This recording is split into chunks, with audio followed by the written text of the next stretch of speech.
eu vou passar a detalhar agora as sessões do curso, que é sobre cultura e etnicidade, curso da pós-graduação em antropologia da UFAM.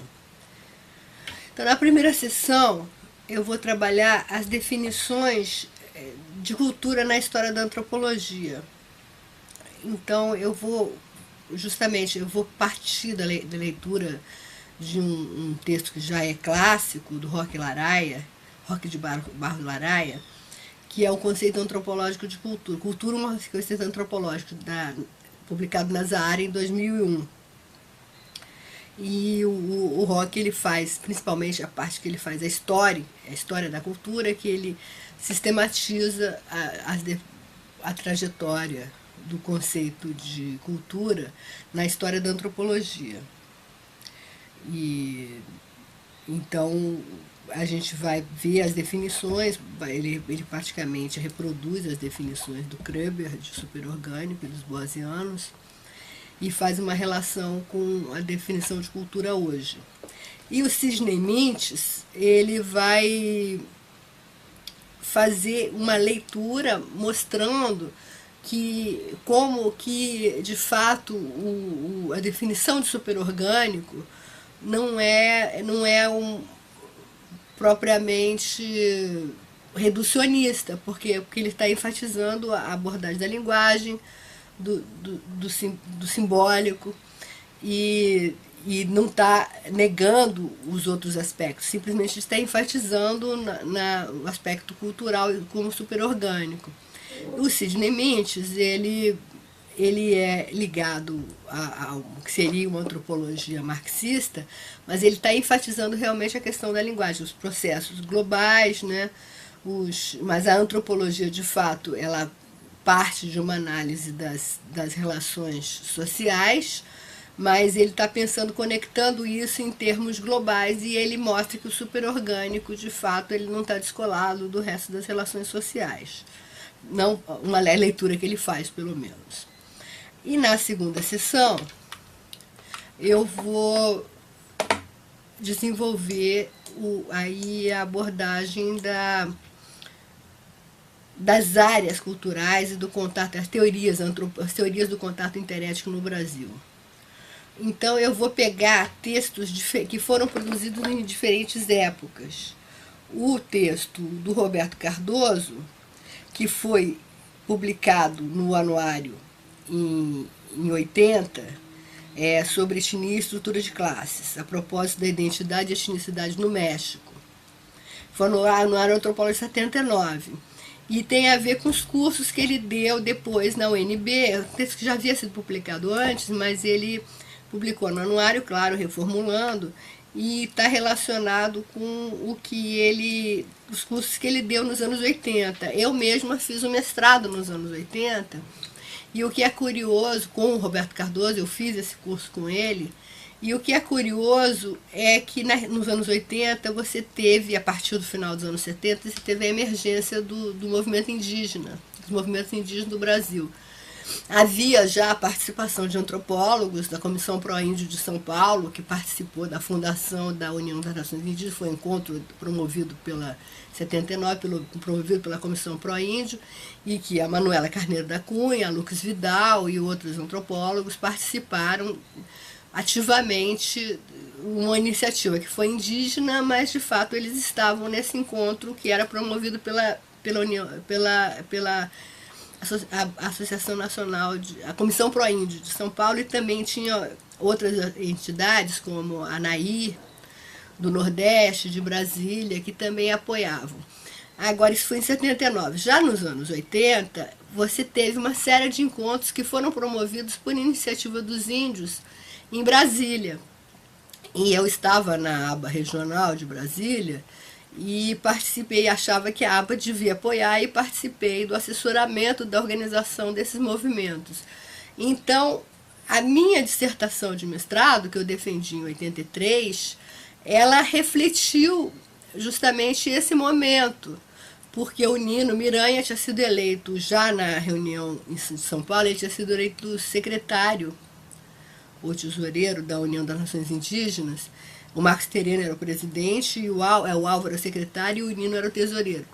E o Nino, eu estava fazendo a pesquisa com os Miranha e uma interação a nível local com o Nino. Então eu achei importante analisar os campos políticos e a emergência do movimento indígena em Tefé, na Unitefé, que foi fundada a Unitefé na época, e a relação com o movimento indígena nacional, que era a União das Nações Indígenas na época. E foi, acho que talvez, o primeiro trabalho acadêmico que se ocupou do movimento indígena no Brasil nessas circunstâncias. Mas do ponto de vista teórico, eu estava interessada em mostrar que eles, em Tefé, eles não se viam como, apesar de todas as teorias do caboclismo, eles diziam que eles não eram caboclos. Então, quer dizer que não fazia muito sentido a consciência infeliz, a ideia de consciência infeliz que o Cardoso utilizava para pensar o caboclismo no índio mundo dos brancos. E o Cardoso, na época, eu conversei com ele como aluna, e ele concordou comigo que o caboclismo seria um processo, um fenômeno que estava ocorrendo nos anos 60. Mas com a emergência do movimento indígena, os índios podiam dizer, não, eu não me considero caboclo.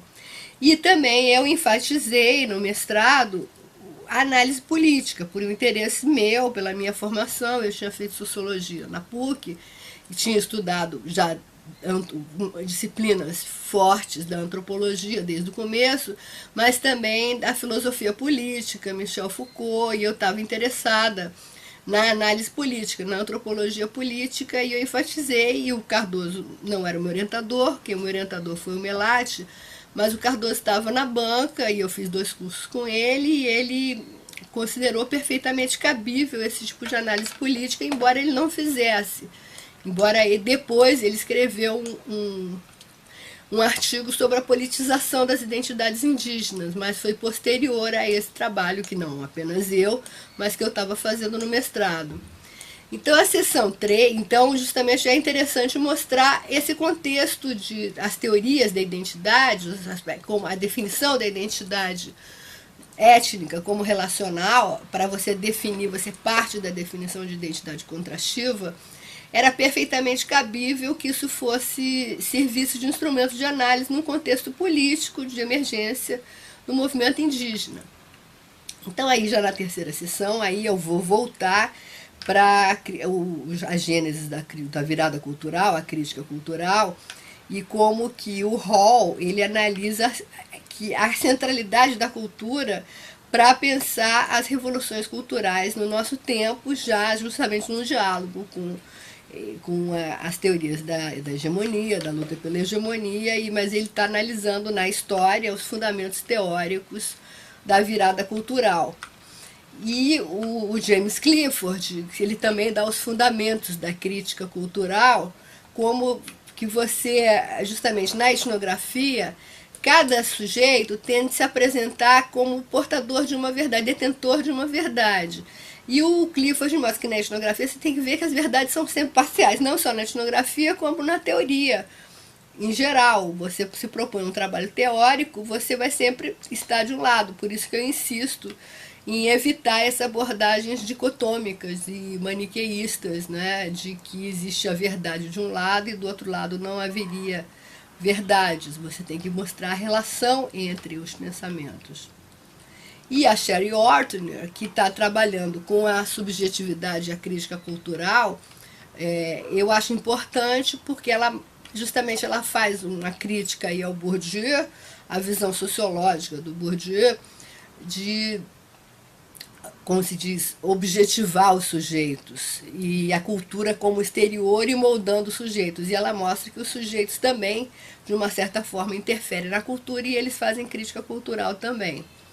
E na análise da cultura nas sociedades complexas, que já vai ser o quarto e último ponto, eu vou retomar o Bars, que aí ele faz uma etnografia e análise da cultura nas sociedades complexas, no livro Guru, Iniciador e Outras Variações Antropológicas. E ele vai mostrar que os autores estão todos posicionados, ou seja, os atores também nessas relações, eles também assumem posições, como o pesquisador também vai sempre assumir posições. mas você precisa, eu fiz um curso com Barth também, em 96, em Harvard, e ele insistia de que não existe pesquisa, análise teórica sem uma visão cética do posicionamento dos diferentes atores. Você não é que você não esteja posicionado ou que exista neutralidade axiológica. Todos estão posicionados, mas você tem que se colocar no ponto de vista do outro sempre, né? Então, a pesquisa, você só está produzindo teoria, está produzindo análise, mas você também se coloca do ponto de vista do índio, do nativo. E, ao mesmo tempo, a produção de teoria, você se coloca também do ponto de vista dos seus interlocutores teóricos, que não necessariamente e muitas vezes vão pensar diferente de você. E o livro do Cardoso, que foi também mais ou menos contemporâneo, foi posterior, inclusive foi publicado, foi posterior, mas ele estava discutindo já isso, fazendo a pesquisa na Espanha, sobre os caminhos da identidade, que ele vai repensar as teorias da identidade, da análise processual, porque que você não está trabalhando com identidade, o que o Lévi-Strauss critica, o essencialismo da identidade, mas mostrando que você está trabalhando com os processos de construção de identidade em relação à etnicidade e nacionalidade em fronteiras. E também no âmbito dos museus. Nesse livro ele tem um artigo muito interessante sobre os museus. E então é isso, o curso ele vai fechar em aberto, pode-se dizer, né, porque vai depender também das pesquisas dos alunos. Se pretende ser um curso de pesquisa, que os alunos possam apresentar os seus projetos em relação a escolher um ou dois autores e desenvolver reflexões que possam ser úteis no seu projeto, mas para pensar justamente a imbricação e as relações entre cultura e identidade, cultura e etnicidade. É isso, obrigada.